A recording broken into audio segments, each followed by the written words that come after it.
ज्याच्यामध्ये आपण Swift specific ambient light install करणार आहे. तर स्विफ्ट लव्हरसाठी हा व्हिडिओ एकदम स्पेशल होणार आहे. लस्टर कोल्हापूरमध्ये आपण आणले कार स्पेसिफिक एम्बिएंट लाईट स्विफ्टसाठी आणि बऱ्याच काही गाड्यांसाठी. कोल्हापुरातच एका ठिकाणी मॉडिफिकेशन सगळे झाले होते. मटेरियल म्हणला तर एकदम चांगल्या क्वालिटीचं मटेरियल वापरले. खरं मटेरियल सेलिंग बरोबर जो मेन पार्ट असतो फिटिंगचा तेच अजिबात प्रॉपर झालेलं नाही. सगळं तुमच्या इंटिरियरच्या गॅप्स आलेले आहेत पॅनलमध्ये. त्यानंतर सगळे स्पीकर गळून पडत होते. हे बघा, हे सगळं पिलर पॉड तर कस्टमर हातातच घेऊन आलेले. एम्बिएंट लाईट टोटल सगळे ऑटोमॅटिक निघत होती. कस्टमर अजिबात सॅटिस्फाय नव्हते. आणि मेन म्हणजे गाडी आहे 6 महिन्यातली आहे आणि हे मॉडिफिकेशन आहेत 2-3 महिन्यामधले. 2-3 महिन्यामध्येच ही हालत आहे. तर आता आपण प्रॉपर पुन्हा सगळं फिटिंग करणार आहे. पुढचा मागचा बंपर चेंज होणार आहे स्पोर्ट्स किट मध्ये.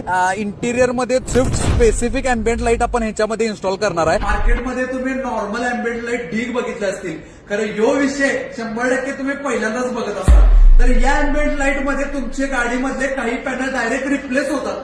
त्यामुळे अजिबात असं वाटत नाही की मार्केट काय फिट केले. पियानो ग्लॉस ब्लॅक फिनिश मध्ये असल्यामुळे दिसायला सुद्धा एकदम सुपिरियर दिसते. या एम्बिएंट लाईट मध्ये 4 डोर, डॅशबोर्ड पॅनल, सोबतच गेअरचं पॅनल आणि फुट लाईट आणि कप होल्डर्स असे सगळे लाईट्स मिळून जातात. एम्बिएंट लाईटचे फीचर्स जर म्हणला, ऍप कंट्रोल आहे, 365 कलर्स आहेत आणि सोबतच म्युझिक मोड सहित बरेच काय त्याच्यामध्ये फीचर्स तुम्हाला मिळून जातात. त्यानंतर मॅगव्हिल्स चेंज होणार आहेत. सगळे टोटल लाईट्स चेंज होणार आहेत. फॉग लॅम्प चेंज होणार आहे. तर आता गाडीमध्ये फिटिंग झाल्यावर कशी दिसायला लागली एम्बिएंट लाईट मला कमेंटमध्ये नक्की सांगा. सोबतच तुमचे कोण मित्र असतील स्विफ्ट लवर त्यांना हा व्हिडिओ नक्की शेअर करा आणि आपल्या पेजला फॉलो नक्की करा.